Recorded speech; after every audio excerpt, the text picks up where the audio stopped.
সিরিয়ায় দীর্ঘ ১৩ বছরের গৃহযুদ্ধের পর বাশার আল আসাদের পতন ঘটে ২০২৪ সালের ডিসেম্বরে। এক দশকের বেশি সময় ধরে দামেস্কের বাথ পার্টি শাসনের বিরুদ্ধে নানা মতাদর্শিক ও বিদেশি স্বার্থজড়িত শক্তির উত্থান পতন, জোটবদল ও ভূ রাজনৈতিক সংঘর্ষের পর দেশটি নতুন নেতৃত্বের হাতে গেলেও শান্তি আসার বদলে নতুন অনিশ্চয়তার মুখোমুখি হয়েছে। বাশারবিহীন সিরিয়ার প্রথম বছর পেরিয়ে যাওয়ার প্রেক্ষাপটে এখন প্রশ্ন একটাই, বিপ্লব কি সত্যি দেশকে মুক্ত করলো, নাকি সিরিয়া আরও বড় ভূ রাজনৈতিক খেলায় জিম্মি হয়ে গেল? আসসালামু আলাইকুম দর্শক, আমন্ত্রণ জানাচ্ছি নয়াদিগন্ত গ্লোবাল ভিউসে। আপনাদের সাথে আছি আমি সাইমা আক্তার। আজ কথা বলবো বাশার পরবর্তী সিরিয়া নিয়ে। সিরিয়ায় আসাদ বংশ ক্ষমতায় ছিল প্রায় 50 বছর। পরিবারের সর্বশেষ শাসক ক্ষমতাচ্যুত বাশার আল আসাদ এখন মস্কোতে। ২০২৪ সালের ৮ ডিসেম্বর তিনি সেখানে পালিয়ে যান। বাশারের নেতৃত্ববিহীন সিরিয়ায় পূর্ণ হলো একটি বছর। বাশার পরবর্তী সিরিয়া নিয়ে এখন স্বাভাবিকভাবেই অনেকগুলো প্রশ্ন সামনে চলে আসে। বাশারের পতন এবং এইচটিএস এর উত্থান, নতুন নেতা আহমেদ আল শারা এবং দেশটির নতুন বাস্তবতা, বিপ্লবীদের নতুন অবস্থান ও যুক্তরাষ্ট্রের সঙ্গে সহযোগিতা, তুরস্কের প্রভাব, উত্তর সিরিয়ার নতুন নিয়ন্ত্রক, ইসরায়েলের উপস্থিতি, পাশাপাশি ইরান ও রাশিয়ার সংকট, ধ্বংসস্তূপের উপর দাঁড়িয়ে নতুন অর্থনৈতিক চ্যালেঞ্জ। সর্বশেষ প্রশ্ন, শান্তি আসবে কবে? এই প্রশ্নগুলোর উত্তর খুঁজব আজকের গ্লোবাল ভিউজ বিশ্লেষণে। বাশারের পতন এবং এইচটিএস এর উত্থান। আসাদ বিরোধী সশস্ত্র আন্দোলন শুরু হয়েছিল ২০১১ সালে।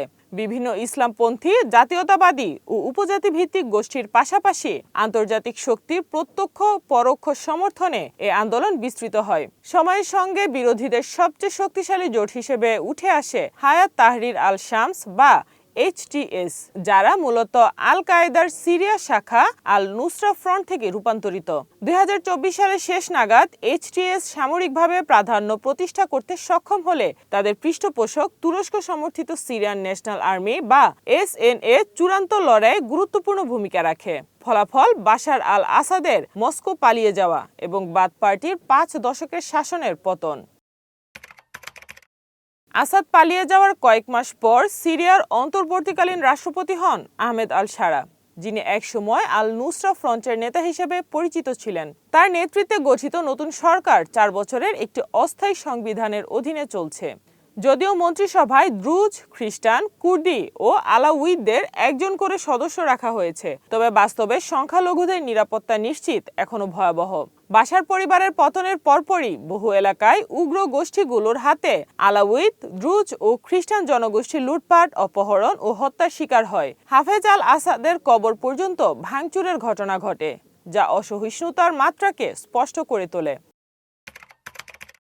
সিরিয়ার নতুন সরকারের সবচেয়ে বিতর্কিত সিদ্ধান্তগুলোর একটি হলো আইএস নির্মূলে যুক্তরাষ্ট্রকে সহায়তার ঘোষণা। অনেক বিশ্লেষকদের মতে, যেসব যোদ্ধা কয়েক বছর আগেও যুক্তরাষ্ট্রের কাছে সন্ত্রাসী ছিল, আজ তারাই ওয়াশিংটনের কৌশলগত অংশীদার।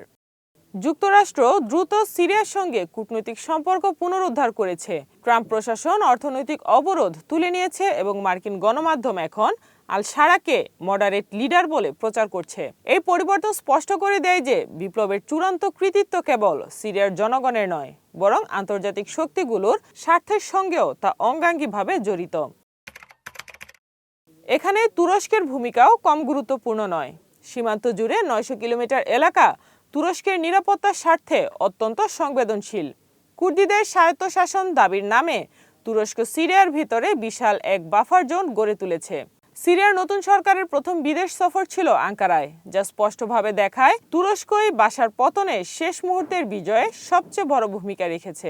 দামেস্কে তুরস্কের দূতাবাস পুনরায় খুলেছে, সিরিয়ার বাজারে তুর্কি কোম্পানির প্রবেশ বাড়ছে এবং আঙ্কারা শরণার্থীদের ফেরত পাঠাতে আগ্রহী হয়েছে। কিন্তু কুর্দিদের ভবিষ্যৎ প্রশ্নে যুক্তরাষ্ট্র ও তুরস্কের মধ্যকার দ্বন্দ্ব সারার জন্য বড় মাথা ব্যথার কারণ হয়ে দাঁড়িয়েছে।